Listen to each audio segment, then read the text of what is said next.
Kaixo, ni Amaia Surmendi naiz eta biolina jotzen dut Euskadiko Orkestan.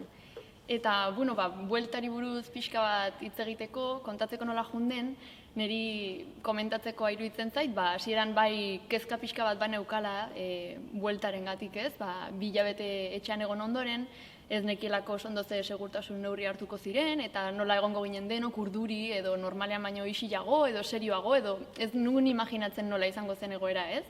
Baina behin ja hemen egon da ikusi nuen, ze ja dena oso ondo planifikatuta zegoela, hasieran temperatura hartzen digute, gero gelak daude leku guztitan eskua garbitzeko, eta baita pasillo batzuk irikita daude eta beste batzuk itxita elkarrekin ez gurutzatzeko aurrez aurre. Eta, neurri horiek ikusita ja pixka bat lasaitasuna eman dit, ez? Jakiteko, ondo jungo dela.